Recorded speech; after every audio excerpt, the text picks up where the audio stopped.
Bupati, Bapak Rektor, Bapak Dekan, dan seluruh teman-teman yang hadir, Bu Moderator, para mahasiswa yang hadir di sini dan dosen. Pertama, terima kasih kesempatan ini untuk berbicara di UNHAS, di Fakultas Ekonomi. Kalau saya datang ke UNHAS, saya teringat 65 tahun yang lalu. Saya masuk Fakultas Ekonomi tahun 1960, 60-an tahun lalu. Saya kira mahasiswa atau siapa dosen juga belum ada yang lahir pada waktu itu. Anda belum lahir, saya sudah di fakultas. Tapi di Baraya, bukan di sini. Di Baraya. Tapi saya lulus tahun 67, berarti hampir 7 tahun. Karena pada waktu itu, tahun 60-an hampir setahun kuliah cerebre, hampir karena sibuk. Dan juga dirubah waktu belajar waktu itu. Kedua, mungkin saya terlalu sibuk waktu itu. Ketua Senat, ketua HMI, ketua Sekjen Dewan, macam-macam lah kegiatan. Sambil itu bekerja juga saya di kantor bapak saya. Jadi agak telat. Tapi ada rumusan di Harvard mengatakan begini. Yang mendapat A itu biasanya di konsultan atau profesor. Memang kalau jadi konsultan harus pintar kan? Nggak bisa. Yang B jadi manajer. Yang C jadi owner.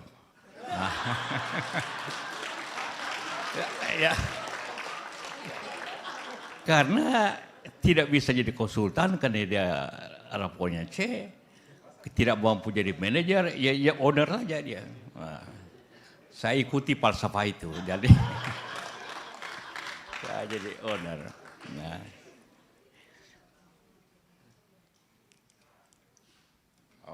Oke.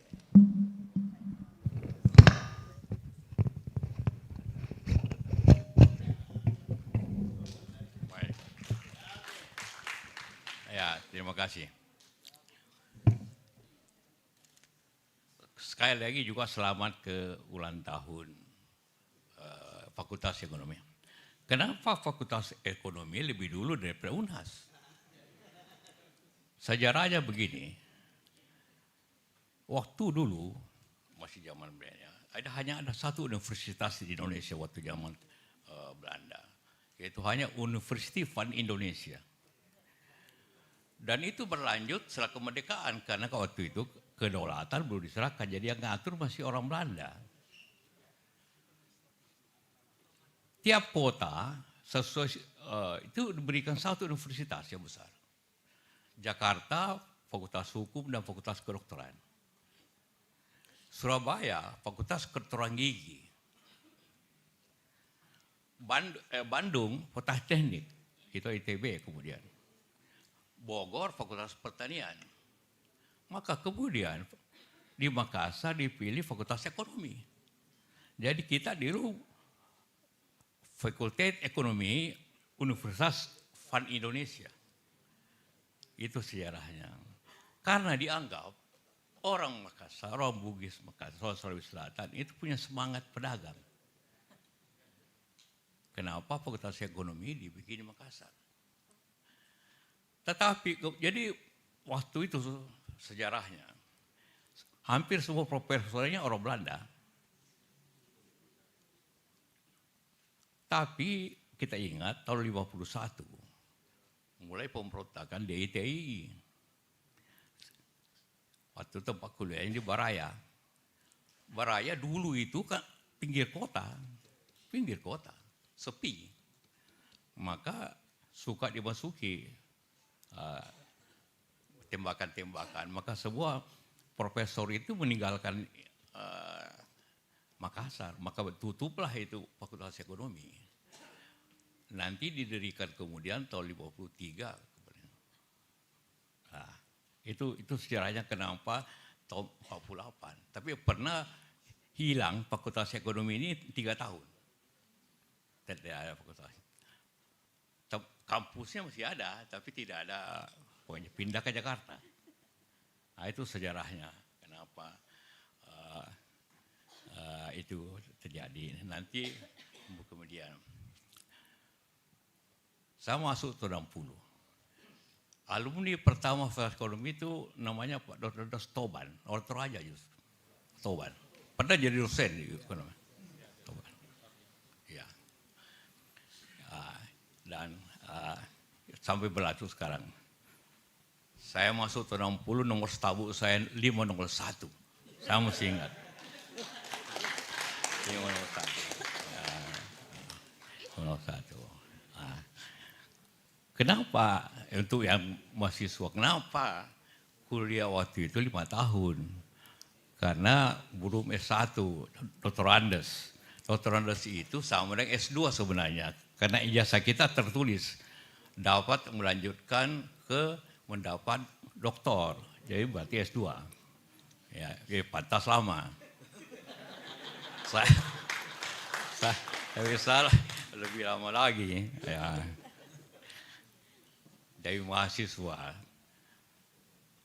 kalau aktif di universitas aktivis, jangan takut. Karena kepintaran itu ada 2, ilmu atau pengalaman, leadership. Nah, saya memilih yang kedua, agak lama tapi banyak kepengalaman. Ya, yang kedua, tak sengaja pilihnya. Agak sedikit juga saya memanfaatkan situasi. Karena bapak saya punya syarat, kau boleh kawin kalau sarjana. Wah, ini susah juga ini.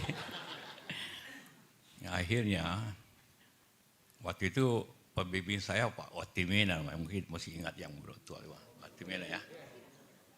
Saya tanya beliau, Pak, skripsi itu minimum berapa halaman? Bilang 50. 50.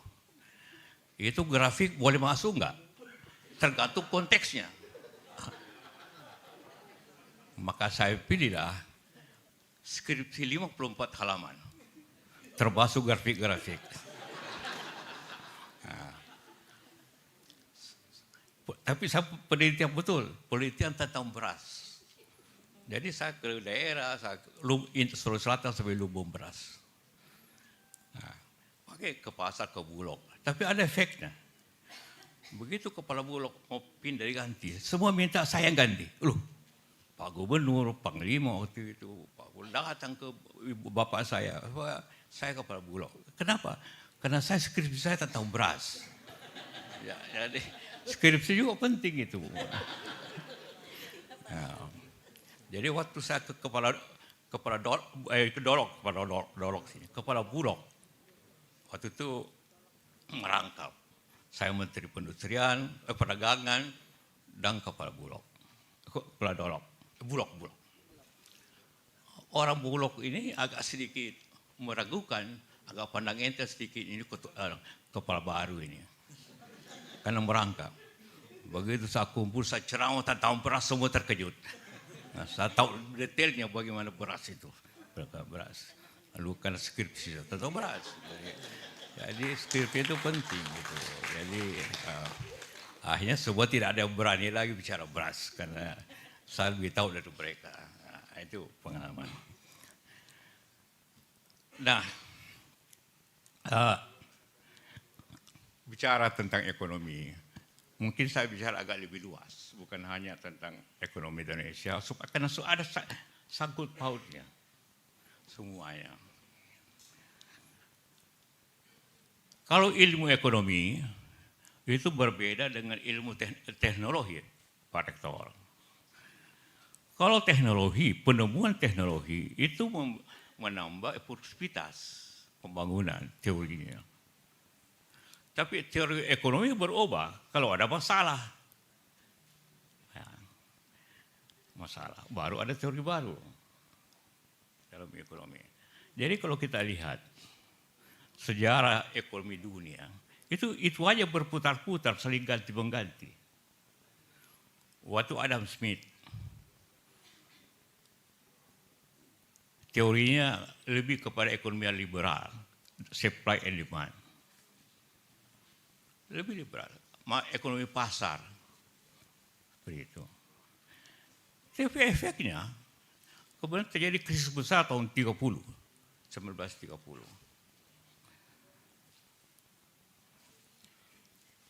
Timbullah kemudian penyelesaiannya teori baru. Pemerintah harus ikut. Kan itu Keynes, timbullah teori Keynes. Bahwa pemerintah harus masuk ke sektor ekonomi. Teori Keynes. Setelah itulah maka Amerika membangun infrastruktur, membangun dam besar supaya rakyat bekerja. Ini berlangsung terus. Ya, peranan pemerintah harus mempengaruhi ekonomi, bukan hanya ekonomi pasar yang jalan. Kemudian kadang-kadang pemerintah lagi terlalu jauh masuk, ekonomi juga jadi susah. Maka timbullah lagi teori baru lagi, kembali ke pasar. Ini propori oleh Dr. Friedman dari Chicago. Kembali lagi, awal mulai ekonomi pasar, kemudian karena ekonomi pasar, maka timbullah globalisasi setelah itu. Globalisasi dasarnya comparative advantage. Artinya orang akan memilih tempat produksi yang murah. Nah, timbullah industri karena globalisasi yang berpindah. Contohnya timbul di Cina, produksi yang murah. Orang beli dari Cina semua karena murah. Juga di daerah Asia lainnya. Karena comparative advantage daripada globalisasi. Sekarang ini balik lagi. Tidak lagi terjadi deglobalisasi setelah Trump. Maka kembali lagi negara-negara itu lebih nasionalistik. America for America. Europe for Europe. Maka timbullah ekonomi yang sekarang ini yang kita alami. Lebih kepada kepentingan daerah negeri-negeri itu. Tidak lagi kepentingan bersama. Mungkin beberapa tahun lagi berubah lagi. Biasanya setiap 30 tahun. Jadi tahun 30 sampai 40 tahun kemudian. Ini antara tahun 60-an, 70-an sampai sekarang kan juga 40 tahun. Jadi tiap 40 tahun teori itu berubah dasarnya. Jadi buku lama harus ganti lagi. Ya. Nah, itulah kira-kira perkembangan. Karena ini Fakultas Ekonomi kita bicara ilmiah sedikit. Ya. Itulah perkembangan teori-teori ekonomi di dunia ini yang mendasari juga ekonomi kita. Nah, kalau tapi ini juga dipengaruhi, nasionalisme ini dipengaruhi oleh politik. Jadi setelah terjadi perang Ukraina dengan Rusia, Israel dengan Palestina, dan juga sekarang ini di banyak tempat, India dengan Pakistan, sekarang ini Thailand, ini dipengaruhi semua menjadi orang nasionalistik. Tapi kembali lagi ke blok timur barat. Sekarang blok Rusia Cina lawan Amerika dengan Jepang dan sebagainya. Nah, itu yang menyebabkan suatu perubahan-perubahan macam ini.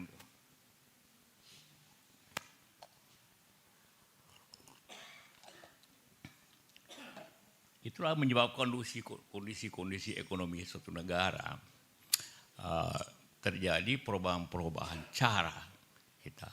Sebagian kita masih sisa globalisasi. Globalisasi itu cirinya pembebasan liberal, ekonomi liberal, pembebasan di suatu negara, pembatasan biaya masuk, pembebasan biaya masuk. Kita karena itu ekonomi dunia berjalan dengan comparative advantage, siapa beli murah itu yang dapat. Nah, terjadi. Sekarang kembali lagi biaya masuk tinggi, tarif kalau di Amerika. Amerika pasang tarif, ini pasang tarif, kita pasang tarif, akhirnya terjadi nasionalisme ekonomi. Jadi kita berada dalam keadaan ekonomi yang lebih nasionalistik sekarang ini. Nah, itu yang mempengaruhi ekonomi Indonesia. Sebelum masuk ke ekonomi Indonesia, tentu kita sebagian berasal dari globalisasi. Sekarang mulai kita berada di ekonomi yang lebih nasionalistik di dunia ini. Ini ada hubungannya dengan politik juga. Ya. Nah, itulah kondisi. Nah, sekarang kita bicara tentang ekonomi Indonesia dengan dasar keadaan sekarang, kondisi hari ini. Kita mengetahui bahwa kita mempunyai suatu tingkat, ini kondisi ekonomi kita. Kita melihat pertumbuhan dunia sudah agak kita terpengaruh sudah baikan, tapi belum seluruhnya. Yang mempengaruhi kita antara lain ialah apa penghasilan terbesar kita. Kita berada dalam kondisi ekonomi menengah, pendapatan menengah. Pendapatan menengah itu ialah bahayanya bisa terjebak dalam ekonomi menengah. Kita sekarang terjebak di dua hal. Terjebak dalam ekonomi menengah dan terjebak dalam natural resources. Kita terlalu mengandalkan kita kaya, apa saja itu terjebak dalam kondisi natural resources. Tapi kedua, kita juga terjebak, karena tidak terjebak di situ, maka kita terjebak dalam penghasilan negara garis menengah bawah. Jadi selalu kita ucapkan kita akan mendapat ekonomi zaman emas tahun 45, ekonomi emas. Kalau kita artikan dalam sisi ekonomi kan dibagi pendapatan rendah, pendapatan menengah, dan pendapatan tinggi. Pendapatan tinggi, pendapatan menengah itu antara 5.000 sampai 15.000. Menengah bawah, menengah tengah, menengah atas. Kalau ingin kita masa emas, berarti kita harus mempunyai pendapatan di atas 15.000 US dollar. Berarti ekonomi kita harus naik 3 kali lipat. Ekonomi pendapatan itu dianggap pada national product, GDP.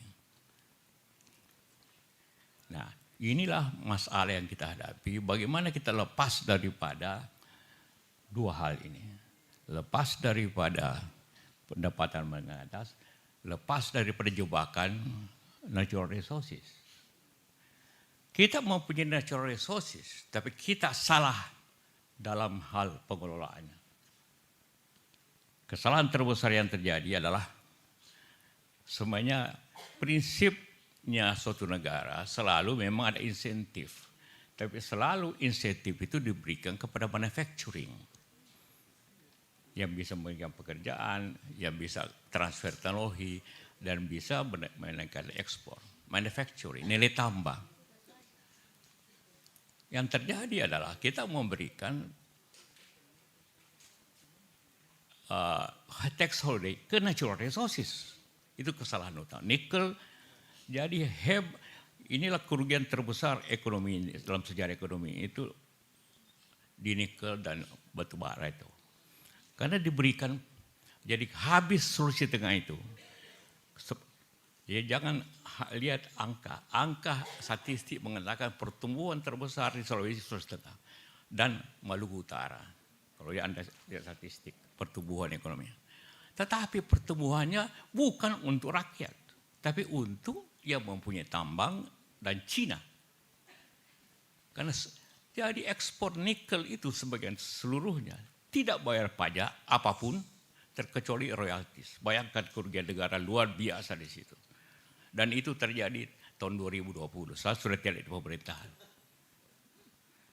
Memang zaman tahun terakhir 2009 SBJK kita mulai melarang, membuat undang-undang melarang ekspor bahan baku.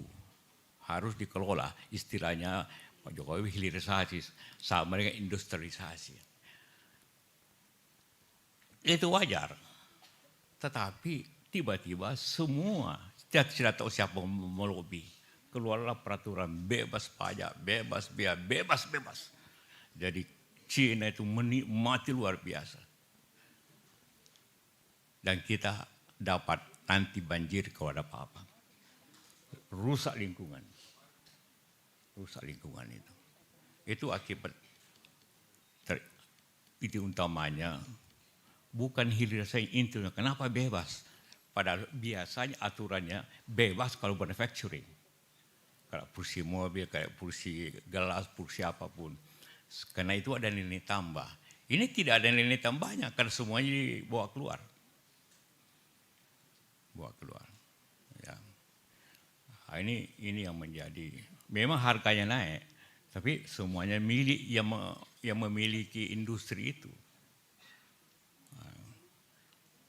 Dan hampir 90%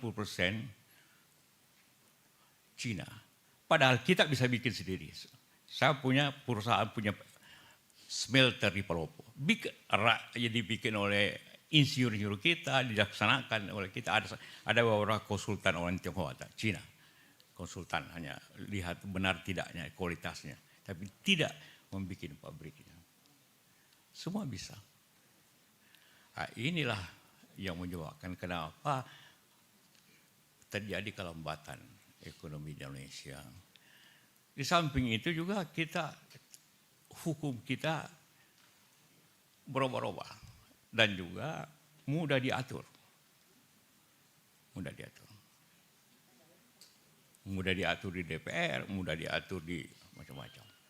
Akhirnya tidak ada kepastian bagi investor. Kenapa investor kita itu tidak sebesar di Vietnam, tidak sebesar di Thailand, tidak sebesar di Malaysia. Sehingga pertumbuhan ini menjadi masalah. Bagaimana kemudian kita perbaiki itu? Dunia sedikit membaik. Hanya naik 0,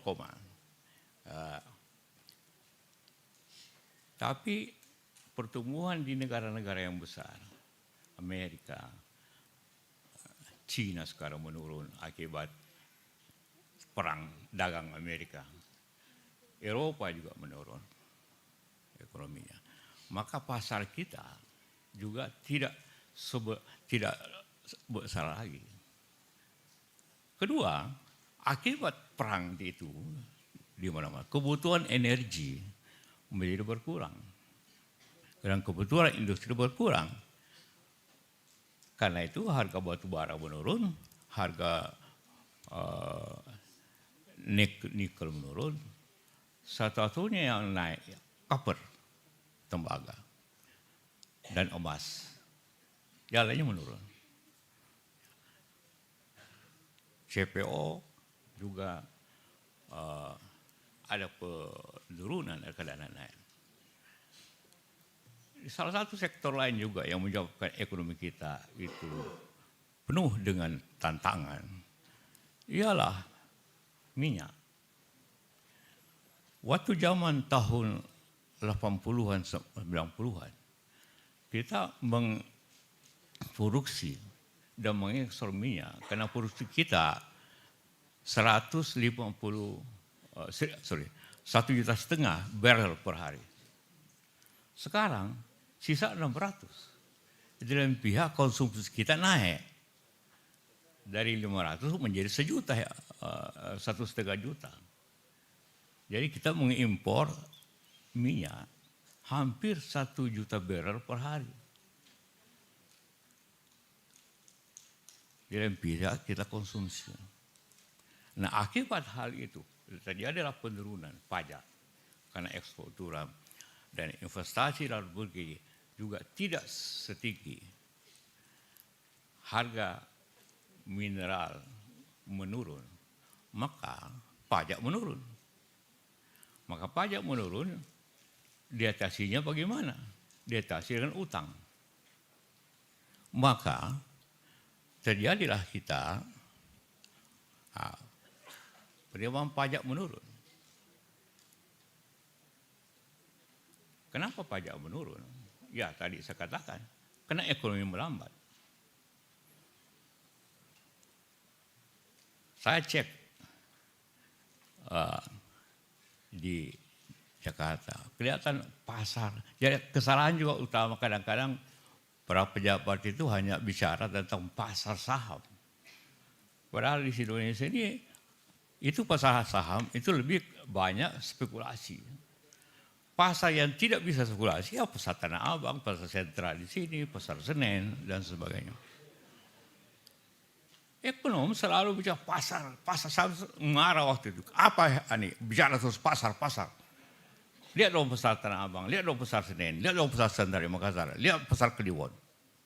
Di situ ekonomi lebih nyata daripada pasar yang di sini.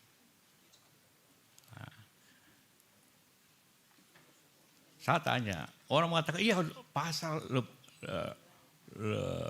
kurang, turun karena banyak online. Minggu lalu saya pergi makan di restoran Padang dengan teman-teman. Antri, orang ojek dan Grab juga banyak yang nunggu. Saya bicara dengan dia, bagaimana keadaan di sini? Wah, turun 50% pendapatan dibanding 2-3 tahun yang lalu. Artinya, online juga menurun. Karena itu untuk melihat online itu berhati, lihat ojeknya. Dia sibuk atau tidak? Penghasilannya dulu 150 turun jadi 60-70. Terpaksa dan kebanyakan juga yang buat jadi ojek. 25% daripada pengemudi Gojek dan Grab itu sarjana. 25%. Ya, karena terlalu banyak sarjana dihasilkan oleh universitas, Pak Rektor, dibanding lapangan kerja. Ya. Dan jangan menghasilkan terlalu banyak sarjana. Lebih banyak pelatihan atau apa namanya ya lebih banyak itu pelatihan dibanding dengan sarjana. 25%. Di Jakarta saya bicara gubernur, banyak Pak penyapu jalan itu sarjana, dilapor oleh sarjana. Dia hanya kasih ijazah SMP-nya, baru kemudian baru tahu bahwa dia sarjana. Begitu lapangan kerja masih berkurang. Di Cina, ini bicara universitas, kita penduduk 280 juta, ada 4.500 perguruan tinggi. Di Cina penduduknya 1,4 miliar, universitasnya hanya perguruan tingginya hanya 2.500. Tapi pelatihannya luar biasa di mana-mana. Apa istilahnya di sini? Di vokasi. Ya, vokasi.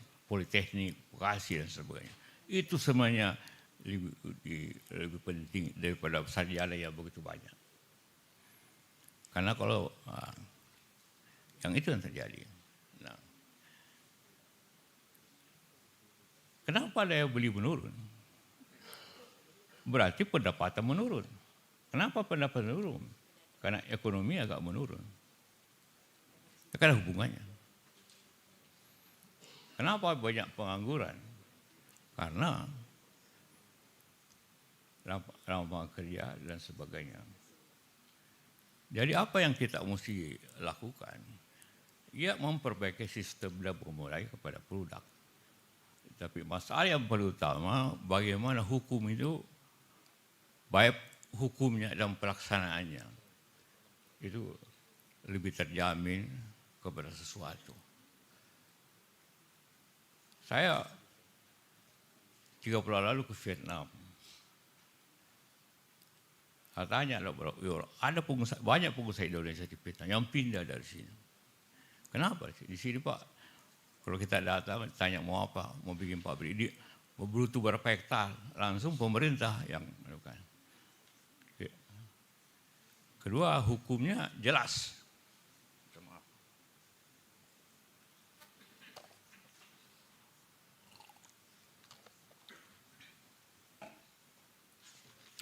Hukumnya lebih jelas. Nah ini yang jadi tetap banyak orang yang mau. Sekarang apalagi kondisi hari ini mau slow down. Kadang-kadang susah juga menghadapi, walaupun saya orang pemerintah juga lebih susah. Kita mempunyai bisnis yang tidak ada orang yang tidak ada swasta yang melaksanakannya. Membangun PLTA. Ada yang melaksanakan kecil-kecil, yang besar. PLTA. Kita punya di Poso, di Batu Raja, kemudian di Kerinci. 5. Total kapasitasnya hampir 1.500 mega. Listrik ini dari Poso ini. Sebagian besar. Tetapi kita siap bangun lagi. Susahnya kayak apa? Susahnya kayak apa? Ya.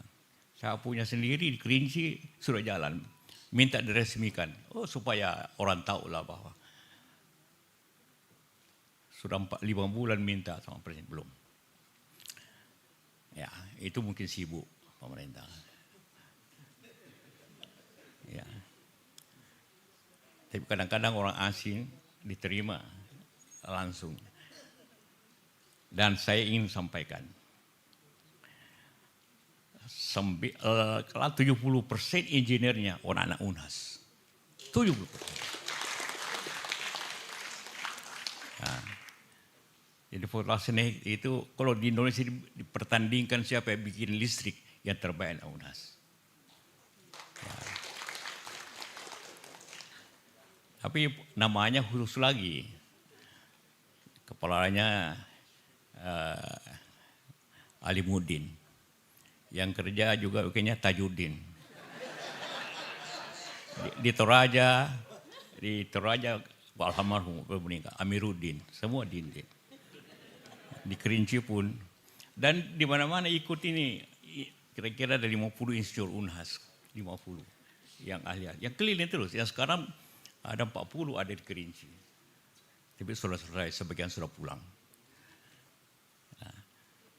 Nah, ini jadi industri ada keyakinan. Tapi bosnya anak ITB, adik saya. Bosnya ITB, adik saya. Ya. Tapi keyakinan, rasa percaya kalian. Semua orang bilang PLTA itu tidak bisa, harus dibangun asing. Jadi manapun PLTA yang di Penrang itu orang Jepang yang bangun. Jatiluhur orang Perancis. Yang lainnya orang Jepang, orang Amerika. Tidak ada satu pun yang dibangun total. Cuma kita mulai. Tidak ada yang percaya. PLN, masa bisa bikin? Iya, kita bikin. Yang bicara tentang bagaimana tekad membangun bangsa ini, tekad. Yuk percaya diri dulu. Kalau selama tidak percaya diri dulu, percaya kemampuan. Sulitnya pemerintah yang tidak percaya. Waktu bikin di Poso, kami bikin 200 mega. PLN tidak percaya bisa bikin 200 mega. Karena PLN tidak percaya, bank juga tidak percaya. Maka habislah uang Haji Kala itu habis. Uang Toyota dipakai terus untuk ke situ. Saya bilang sama adik saya, kalau gagal kau punya ini proyek, bangkrut kita sudah. Bangkrut sudah. Nanti selesai 50% datang orang PLN, bisa betul kau bisa betul bikin, bisa. Baru dia bilang oke, kita bikin kontrak. Bayangkan itu pemerintah. Sekarang apapun yang kita bikin bisa. Jadi Anda semua, anak-anak semua, pertanyaan menjadikan ekonomi percaya dulu diri bahwa kita mampu. Begitu kita udah percaya. Ya. Kenapa anak UNHAS bisa kerja? Karena kadang-kadang kalau di Jakarta anak UNHAS tidak banyak bisa orang pilih ITB atau UI. Jarang yang mau ke gunung. Ini kerja di gunung 5 tahun. Anak kita sanggup kerja di gunung 5 tahun. Jadi bisa jadi. Jadi juga karakter. Sekarang kalian semua jangan berpikir kerja di pemerintah. Pemerintah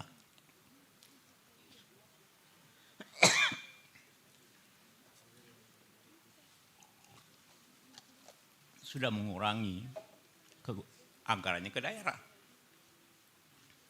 Jadi tidak mungkin terjadi suatu ekspansi di pemerintah. Nah, kalau kita lihat sejarah ekonomi di Indonesia,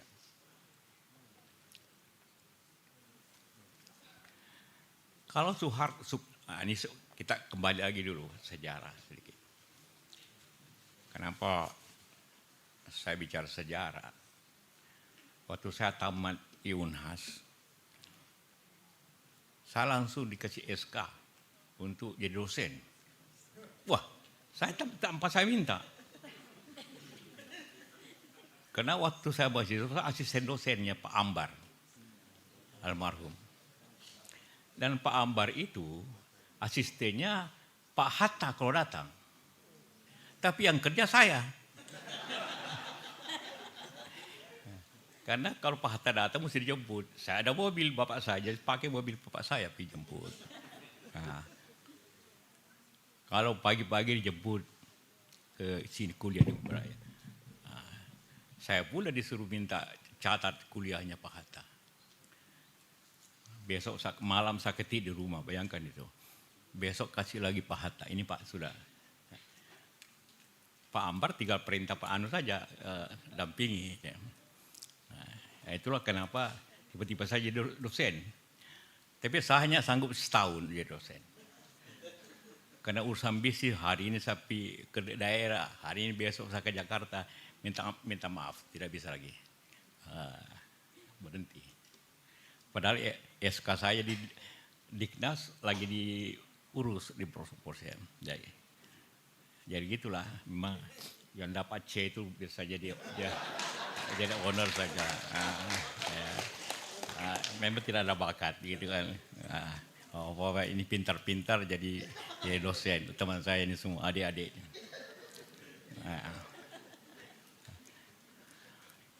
Nah, ekonomi zaman Soekarno terlalu banyak perjuangan pada waktu Dukora, Trikora dan sebagainya. Sehingga ekonomi kita kemudian krisis di tahun 65. Inflasi sampai 600% pada waktu itu. Bisnis tidak jalan. Politik masalah. Nah, ini masalah. Jadi apabila krisis politik dan krisis ekonomi bersamaan, itu ganti rezim. Pak Harto menggantinya, maka jadi sebenarnya lebih teratur awalnya. Lebih teratur. Karena itu ada repelita, ada pembangunan 5 tahun, teratur. Tetapi kemudian, presiden itu memang tidak boleh lebih daripada 10 tahun. Kenapa zaman Pak Harto 10 tahun pertama bagus? Karena anaknya baru sekolah SMP, SMA. Begitu 10 tahun sudah tamat semua, punya bisnis masing-masing. Tidak salah bisnisnya, cuma jangan diprioritaskan. Nah, Pak Harto berakhir akibat krisis finansial Asia tahun 97-98. Apa yang terjadi di situ? Karena kita terlalu banyak membuat deregulasi. Bank buka tahun 87 buka. Akhirnya dari bank hanya kira-kira 20 menjadi 240. Semua orang bikin bank. Jor-joran. Akhirnya macet, banyak macet. Lah krisis Asia. Kesalahan pokok ini bagi siapa yang nanti memegang polisi. Apa kesalahan pokok kita di penyelesaian krisis 97-98? Ialah pertama, kebijakan Pak Harto yang blanket guarantee. Semua bank yang macet itu diambil alih oleh pemerintah. Banyak orang sengaja memacetkan banknya agar dapat BLBI. Habislah negara karena menjamin semua. Kesalahan yang kedua adalah bunga bank mengikuti inflasi. Karena inflasi 60%, maka bunga bank 70%. Ini gas dirut BTN tahu itu.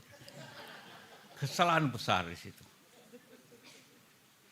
Dan waktu zaman saya di pemerintah, saya ganti semua itu dengan undang-undang. BLBI bisa ada undang-undang, kalau macet bank tanggung jawab pemegang saham, bukan pemerintah. Kemudian dibentuklah LPS, Lembaga Penjaminan Simpanan. Jadi bukan lagi pemerintah, tapi asuransi. LPS itu asuransi sebenarnya. Kedua, bunga. Ini sebenarnya riba nih, haram semua ini Anda bikin. Salah ini. Karena selalu bunga. Ini para profesor ini, profesor yang memegang kendali pemerintahan yang bikin ini. Saya marah semua pada waktu itu. Saya protes kemarin Menteri Keuangan. Apa ini dasarnya Anda membuat bunga di atas inflasi? Semuanya inflasi naik terus. Ini untuk pelajari teori sedikit ya, yang mudah-mudahan. Akibat inflasi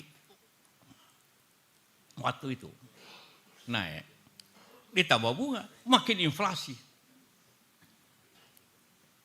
Maka waktu kemarin saya bikin kebijakan bunga rendah, harus single digit. Dan sampai sekarang saya kasih target Pak Indonesia dan Menteri Keuangan waktu terakhir Pak Sri Mulyani. Enggak, kamu kasih single digit, 7% hanya untuk dagang. Gimana Pak? Pokoknya turunkan. Kesalahannya, ini bahayanya pendidikan Amerika. Dia berbicara rupiah, pikirannya dolar. Memang kalau dolar, kalau naikkan bunga, dolar kembali ke Amerika. Kalau turun bunga, dolar keluar lagi. Karena orang cari yang lebih tinggi. Kita rupiah, mau apa saya bilang? Emangnya aku di Singapura rupiah, emangnya aku lagi di mana? Mau 0% pun saya bilang rupiah tetap ada di bank. Mengarah saya. Ya Pak, ya Pak. Jadi itulah kenapa teori bunga rendah itu terjadi. Setelah saya berkali-kali tekanan tidak, salah ini kebijakan. Kebijakan salah, bunga di atas inflasi. Selalu berpikir Amerika. Semua waktu itu ekonomi kita dari Amerika. Dia anggap dolar itu rupiah sama dengan dolar. Tidak sama sekali. Ya. Walaupun you kasih 1% saya bank kasih. Emangnya dolar bisa rupiah pergi Singapura? Tidak, makin tidak laku.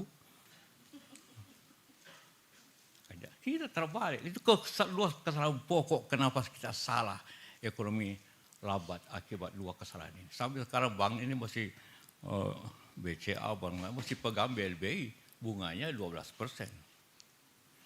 Nah, ini kesalahan kebijakan yang terjadi seperti itu.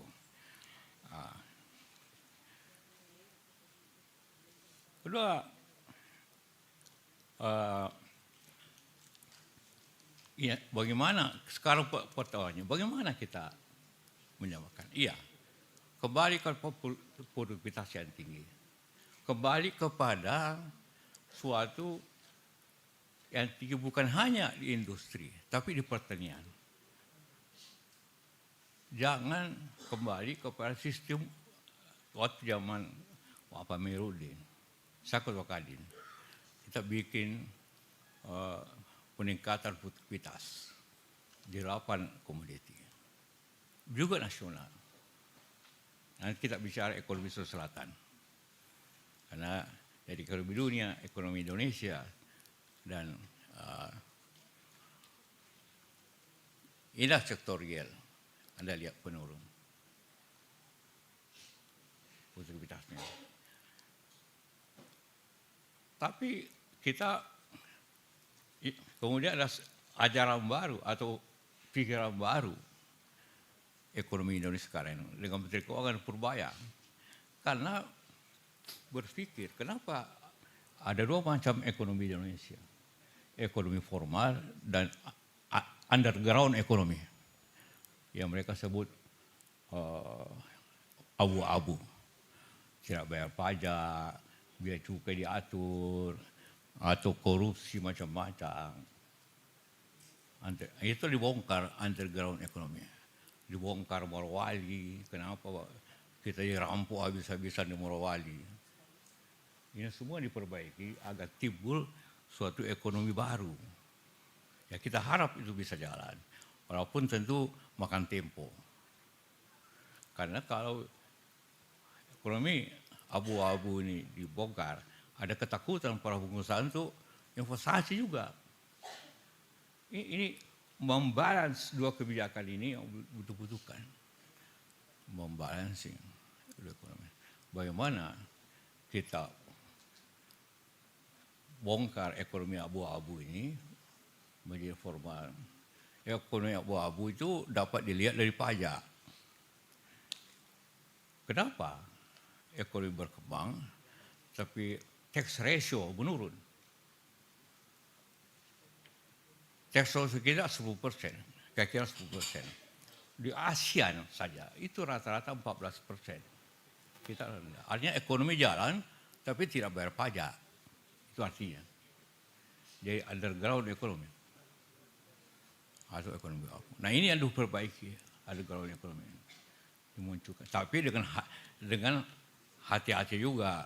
Karena kalau ini dihantam, terus ekonomi yang muncul menjadi takut juga. Ini harus dibalansin. Dibalansin. Bagaimana ekonomi resim berjalan. Nah, itulah tren baru ekonomi kita. Membongkar ini ekonomi abu-abu, tapi bagaimana secara bersamaan membangun ekonomi yang terbuka. Nah, itu baru bisa ekonomi kita seperti itu. Nah, ya. Dan sumber daya alam itu diketatkan aturannya.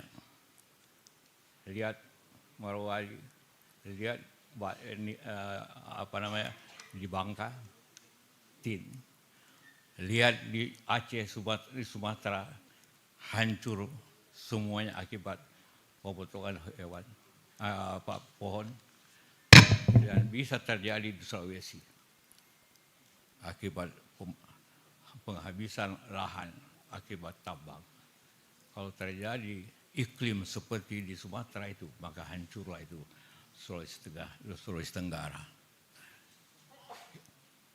Untung di selatan yang bekerja Inko dulu, kemudian sekarang Vale yang mengaturnya mengatur terlebih baik. Itu sistem pertambangan, tidak kayak diatur oleh Cina seperti itu. Itu untuk menyelamatkan ekonomi nasional lebih baik, di samping mempermudah. Dan yang penting bagaimana ada kepercayaan diri daripada kita semua. Seperti itu. Nah.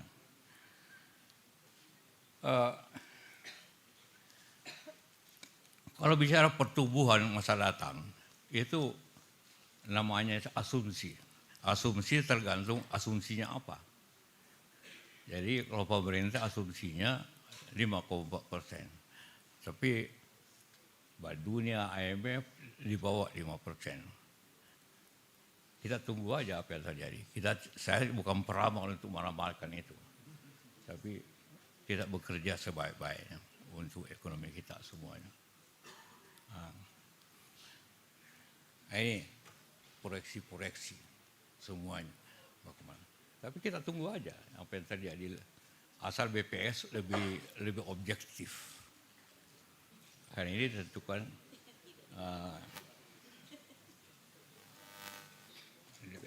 oleh BPS. Dan laporan BPS tergantung laporan kementerian. Iya.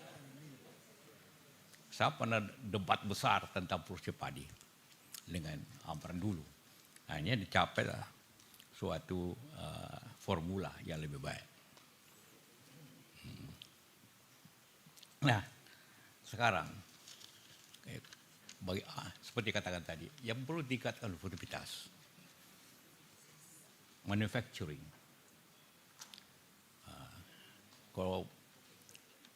Kemudian Sulsel ini waktu krisis 98 justru ekonomi kita yang terbaik pada waktu itu. Jadi di mana-mana saya katakan, ini bukan krisis Indonesia, ini krisis Jawa. Saya debat di mana-mana waktu itu. Selalu kalau orang bicara Indonesia Timur, undang Pak Yusuf itu, Pak JK. Belum JK, belum Pak Yusuf. Debat dengan segala orang di Jakarta, Sri Mulyani, inilah contohnya ekonomi UI, dan macam-macam. Saya bilang ini bukan krisis kita, krisis Anda semua di Jawa ini. Karena pada waktu itu ada sejarahnya. Kenapa ekonomi Sulawesi Selatan terbaik? Ukuran saya, jual mobil. Dulu, saya jual mobil katakanlah per tahun 500. Waktu itu. Tiba-tiba naik 1000. Bingung kita. Terpaksa semua di Jawa tidak laku saya beli. Di Jawa bawa ke Makassar. 1000. Kenapa? Ini hasil daripada program 10 tahun sebelumnya. Peningkatan produktivitas. Saya bilang sama Pak Amiruddin, Pak, lumbung padi itu bagus untuk hidup, tapi tidak untuk maju. Kenapa? Petani sawah tidak bisa maju ekonominya. Dan petani kopi, coklat, mente, jagung bisa maju. Karena kalau naik harga beras, semua orang marah. Tapi kalau naik harga kopi, coklat, semua orang gembira. Wah, naik harga coklat. Itu sebabnya. Jadi pendapatan petani tidak bisa naik karena marah orang. Dan pemerintah bisa jatuh kalau harga beras naik. Jadi apapun kita produksi tetap petani pendapatannya begitu. Karena itu waktu itu coba kita kembangkan 8 jenis saja. Coklat, kopi, jagung, mente, sapi, ada lagi. Kadin waktu saya ketua saya kadin dimati di sini. Kita bikin 80 pertemuan usaha namanya. Keliling daerah selama 5 tahun. Pak Amiruddin, kalau dia tidak mau ikut, bagaimana kita kerja untuk provinsi? Pak Amiruddin pergi ke Penrang, pergi ke Pelopo, ke mana. Bank saya suruh ikut dan sebagainya. Eksportir ikut. Bagaimana meningkatkan ekspor sekarang. Nah persis semua itu program tahun akhir 80-90 berhasil. Langsung krisis. Yang kita punya dolar. Jadi waktu itu 75% 75.000 orang yang haji. 70% dari Sulawesi Selatan dan Tenggara. Mobil saya penjualan naik 2 kali lipat. Ya itu. Karena sering direktur saya mengkritik, Pak kita jual mobil tapi Bapak jalan di kantor. Iya, saya carikan kau pembeli. Karena orang beli mobil ini karena punya uang. Jadi kita dorong masyarakat punya uang. Caranya dengan meningkatkan porsi kopi, coklat, macam-macam, mente, daging, macam-macam. 8, hanya 8. Jangan lebih dari 8, saya bilang Pak Gubernur. Pak Merudi ikut, 8. Sekarang coklat mati. Pada saat harga kopi turun, pada saat harga kopi naik. Ini mesti diulangi lagi. Bagaimana? Karena kalau industri, jangan terlalu harap di sini, di Sulawesi Selatan. Industri itu muncul karena 2 hal. Kita tahu semua teorinya. Karena ada supply, ada bahan baku, atau konsumen. Penduduk kita cuma 8 juta. Dibanding dengan 160 juta di Jawa.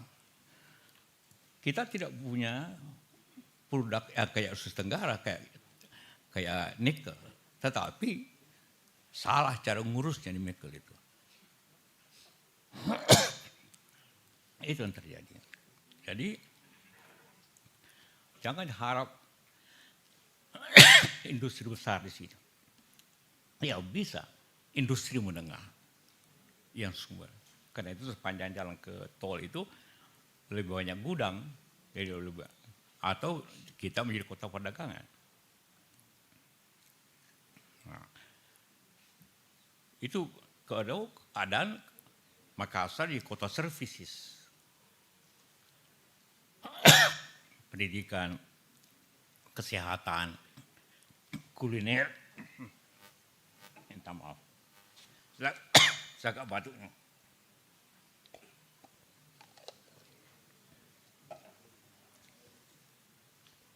Itu bisa terjadi.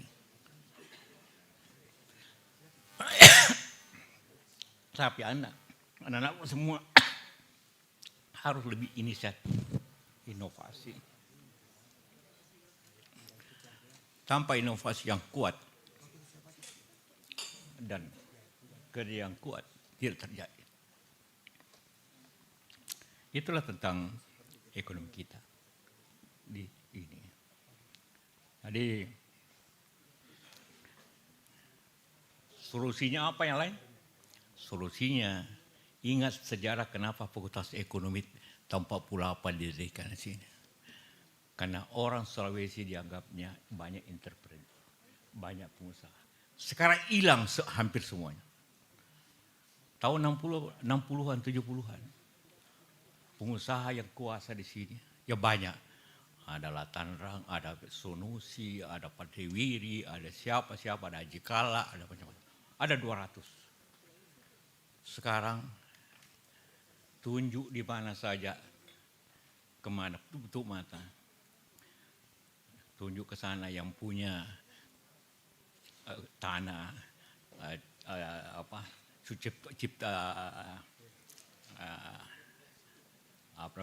Ciputra. Di sana, di Lipo, di sini Sumarekon, di sini macam-macam. Tidak ada lagi pengusaha nasional yang kuat. Dulu gedung yang pertama bertingkat, kita punya bertiga. Jadi saya balik dari aktivis mahasiswa ke aktivis usaha. Aksa ikut. Kenapa kau berhenti sekolah Aksa? Ya kita mau ikut saja bekerja sama kita. Karena kita sudah berhenti, saya juga berhenti. Padahal dia belum tamat. Ya, Alwi kamu juga begitu. Alwi kok kembali sekolah? Sudah Pak, kita ikut aja. Nah, jadi semua kita ikut dan mula-mula kerja. Tapi setelah itu masing-masing buka usaha. Dan gedung bertingkat yang pertama di Sulawesi Makassar ini saya punya, Aksa punya, Alwi punya. Itu modalnya satu dari aktivis mahasiswa. Yang balik. Dan tidak Alwi Aksa tidak tamat. Saya untung saja masih tamat. Karena bapak saya bikin aturan tidak boleh kawin kalau tidak sarjana, bagaimana caranya? Bagaimana caranya? Jadi itulah. Uh, Jadi kegiatan kemahasiswaan Pak Rektor. Jangan didorong bahwa dia demo-demo sedikit. Ya silakan aja. Ya, dia berkelahi sedikit. Ya sudahlah. Ada manfaatnya loh berkelahi. Kalau tidak berkelahi selalu antar fakultas teknik di sini dengan sosio-sosial, tidak bikin kampus baru.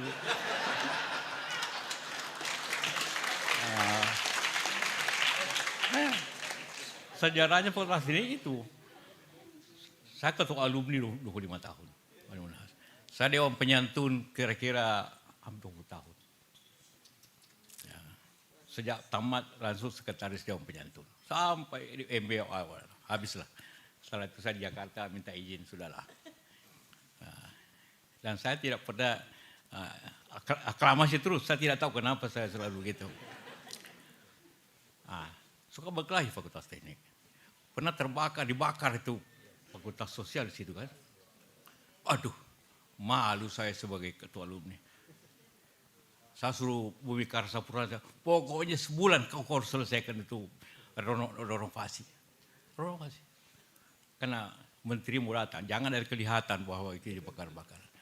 Waktu itu 250 juta, besar sekali waktu itu. Tapi saya renovasi total itu fakultas. Ya. Berkelahi lagi, Allah ini orang. Akhirnya kau pindah tuh gua. Mula-mula hanya sederhana fakultas itu, sederhana aja.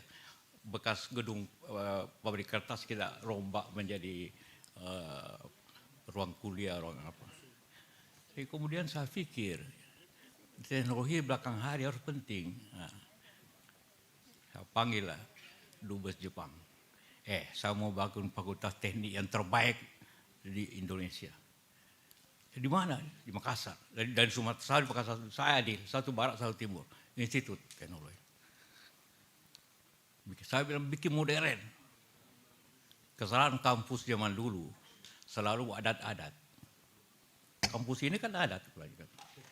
Gedung Makassar, ada dulunya apa. Saya bilang itu adat kembali masa lalu. Masa lalu itu namanya museum. Kalau ke depan itu universitas. Jadi apa bedanya antara museum dengan universitas? Universitas melihat ke depan, museum melihat ke belakang. Jadi kalau mau adat-adat, ya jadilah museum. Harus modern. Karena itu gedung fakultas itu postmodern. Saya minta arsiteknya bikin yang modern. Nah, itulah kejadiannya. Kenapa? Dan sekarang semua universitas di Indonesia berubah semua. Dari adat ke modern. Yang paling adat itu UI justru. Saya bilang ini punya kedua, saya bilang sama rektornya, Pak Rektor, ini kampusnya kampus zaman Majapahit. Ini kan bata-bata kan? Itu. Sama bandara. Cerita sedikit ini pengalaman kan, karena jarang saya datang sini kuliah. Zaman bandara itu, bandara selalu adat-adat, ikut Jakarta. Di sini bangun baru, arsiteknya dari Perancis dulunya. Gambarnya ada Bugis, ada Toraja. Tapi untuk dia berkelahi antara Bamban dengan Tutut. Tidak jadi. Saya di pemerintahan, masih Menko Kesar saya. Bikin ini, kemudian Wapres. Ya bikin bandara, tapi modern. Artinya yang datang cepat keluar, yang mau pergi nyaman duduk. Itu intinya airport. Kasih modern, jangan pakai adat-adat. Wah diprotes, ini perlu, tidak ada ya. Nanti dia tidak perlu lagi ke Toraja, lihat saja di Toraja di airport. Kedua, kerjakan otak sendiri, tenaga sendiri, dan kantong sendiri. Pak, sudah ada rencana kreditnya dari Perancis, batalkan. Oh, Perancis selalu datang agar segala. Tahu berapa anggaran Perancis? 450 juta dolar. Kita kerjakan itu hanya 150 juta dolar. Bayangkan kita ditipu sebisa-bisa. Untung Samara waktu itu. Maka dibikinlah airport yang hanya 150 juta dolar. Ya. Kira-kira 200 miliar waktu itu, dolar Mesir. Jadi, sekarang tidak ada lagi bandara yang bentuknya adat-adat. Sama dengan fakultas, tidak ada lagi universitas yang bentuknya adat, semua modern. Karena kalau dia beradat, saya bilang kau museum, bukan adat. Itu falsafah. Itu falsafah. Yang pertama dulu masih ada sedikit kan, gedung ini masih ada sedikit, sekarang tidak lagi. Harus bagus seperti itu. Ini harus ketegasan dan cara berpikir yang baik. Contoh aja Medan bikin airport. Kok gubernurnya datang, saya bilang kau bikin gambar dulu yang baik.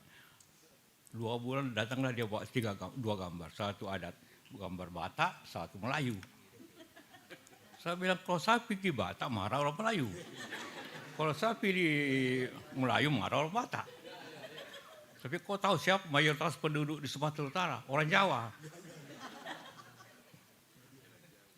Ganti arsitek.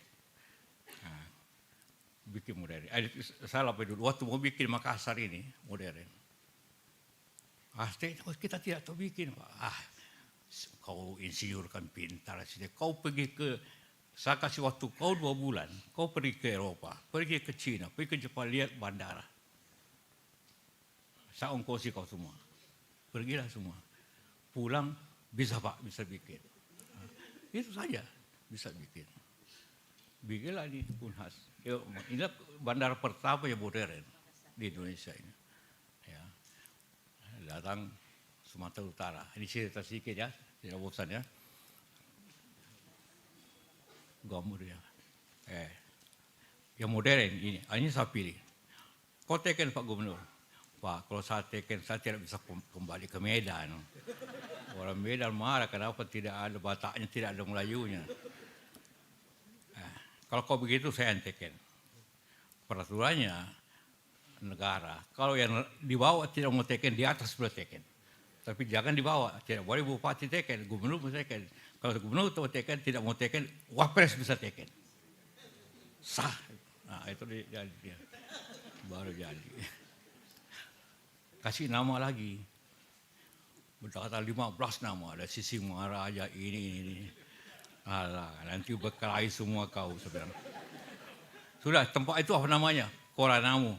Kali Bandara Kuala Namu. Sudah. Ayo.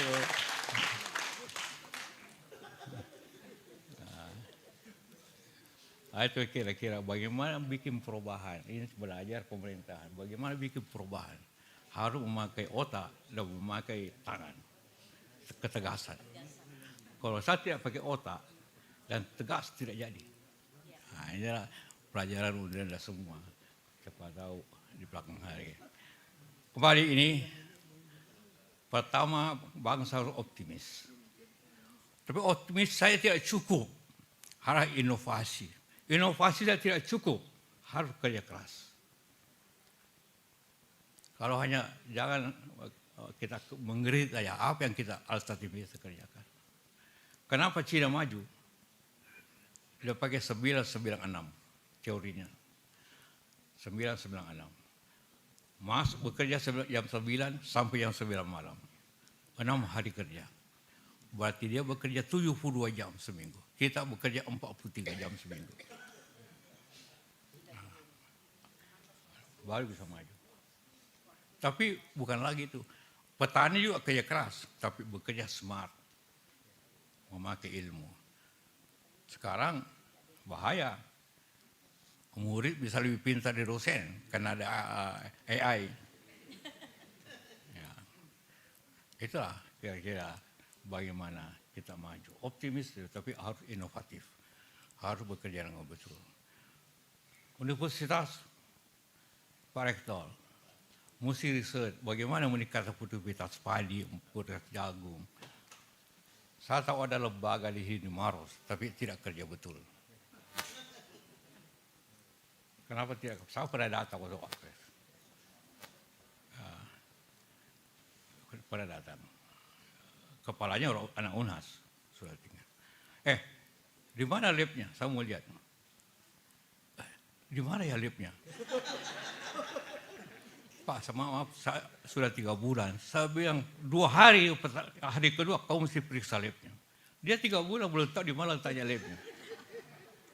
Aduh, bagaimana kita mau maju kalau lab aja kau tidak tahu tempatnya, bukan lagi terkerja.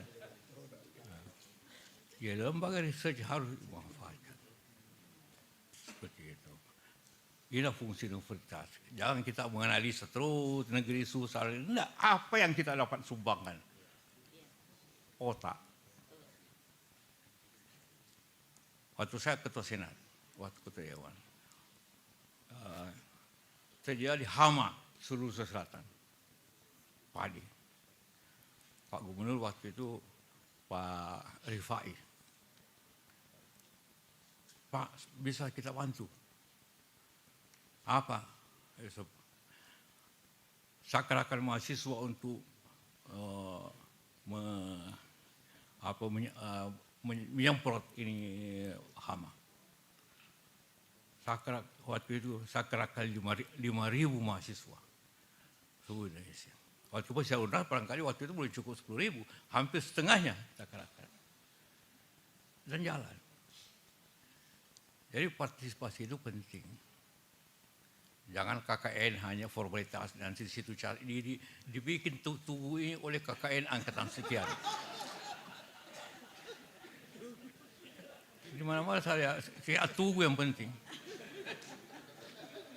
Padahal kenapa? Supaya bagaimana meningkatkan produktivitas di daerah. Ya, selalu itu tunggu di mana-mana. Nah, itu aja. Jadi, bikinkan programnya di desa ini harus begini, harus begini. Ya. Ya. Menurut mungkin kali roba. Ada juga kerjasama. Oh, ini yang ketuanya Fakultas Ekonomi. Di sini Fakultas ini. Supaya kemajuan desa itu kelihatan. Memang katanya. Dan ada programnya. Ini. Saya kira itu minta maaf. Wah. Ya, surat yang 11. Saya agak ini ceramah ekonomi gado-gado gitu kan. Tapi mahasiswa ini seperti ngerti menggunakan otak. Tapi bukan adanya otak, tangan untuk bekerja dan kantong. Seperti saya ulangi lagi, bandara dulu Prancis 450 juta. Bilang mau kosong jangan Prancis. Iya, saya kumpulkan beberapa arsitek. Kau pasal kami tidak tahu, kau tahu. Kau buat terus terfoto semua, di mana WC-nya itu bandara di mana. Akhirnya bisa bikin. Uang saya minta Bank Indonesia. Kasih jangan utang luar negeri, kasih bank. Karena bank bandar berpenghasilan. Sekarang dulu asal bank tidak percaya diri. Itu yang saya ajarkan di pemerintahan, percaya diri. Bukan hanya pemerintahan, di perusahaan saya begitu. Kau bisa.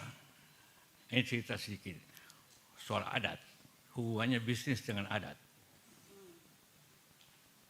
Jadi kalau Bapak kemana-mana naik pesawat, selalu masuk pesawat Bukaka. Bukaka itu kampung saya, di Bone. Kampung, tempat lahir saya. Lalu waktu pemerintah mau tambah Cengkareng. Belum Garabarata namanya, Garabarata itu Boarding Bridge namanya, Boarding Bridge. Tender Board Bridge. Ini adik saya Ahmad, ini insinyur, betul insinyur. dikasih penghargaan tidak mau. Biasanya orang minta penghargaan. Dia dikasih insinyur utama apa namanya itu. Dia kayak dokter terus kausanya kita. Mau dikasih oleh kementerian, tidak mau dia. Jangan, itu penting banget. Jangan, saya tidak mau datang. Ya, tapi dia kerja di pabrik, dia kerja di proyek. Tender, dia ikut. Hanya nomor 1. Tapi yang nomor 2 Jepang harganya. Waktu itu Pak Harto. Pak Harto yang agennya nomor 2 di Bambang, nanya Pak Harto. Ini mau dikasih nomor 2. Saya bicara Menteri Perhubungan, Aswar Anas. Tidak bisa Pak, sudah diputuskan cendana. Ini susah ekonomi kalau begini. Hanya saya ingin ketemu Bambang. Hanya diaturlah oleh Pak Mari.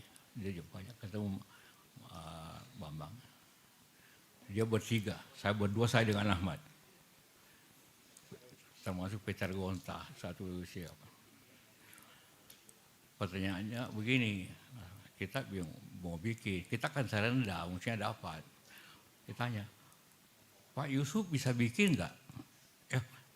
Pernah punya pengalaman nggak? Ya tidak ada pengalaman, tapi bisa bikin. Bagaimana caranya? Bisa. Orang tidak bisa, lama bicara, pokoknya berdebat. Maaf saya, ini perusahaan Jepang bisa pengalaman. Terakhir, muncul Bugis saya, Mas Bambang.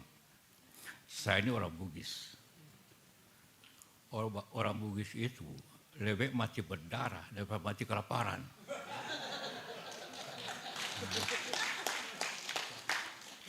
Terus itu 2 tahun berdiri. Maksudnya apa? Maksudnya Bapak ada apa? Tidak ada maksud, hanya mau kasih tahu aja gitu. Bambang kasih duduk anaknya, anak buahnya. Pertanyaannya sederhana, Bapak serius? Oh serius? Bisa saja. Jadi bisnis itu harus ada keberaniannya. Anak presiden Sarawak pada saat dia berkuasa.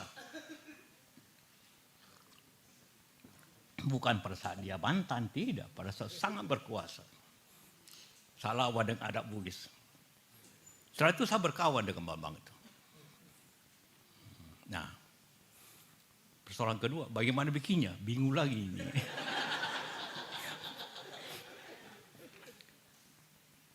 Ahmad cari di mana ada aerobridge. Jadi bikin di sini, di Asia ini. Oh, ada di Thailand. Kirimlah 2 insinyur ke Thailand. Lihat bagaimana caranya. Apa itu? Apapun aerobridge tidak tahu apa. Bagaimana cara bikin? Oh, begini. Foto kiri kanan. Kemudian main orang Thailand juga sama orang Indonesia. Saya dikasih tip mau juga. Gambarnya minta gambarnya. Oh enggak bisa, biasalah kasih servis sedikit, kasih gambarnya. Tapi besok pagi harus kembalikan. Nah, ini cara namanya reverse engineering. Engineering terbalik. Belilah gini fotokopi yang besar. Fotokopi sepanjang malam. Setelah saya kembali lagi. Jadi ini juga pegawai tidak merasa apa-apa karena sore masih ada. Pagi juga masih ada tuh gambar.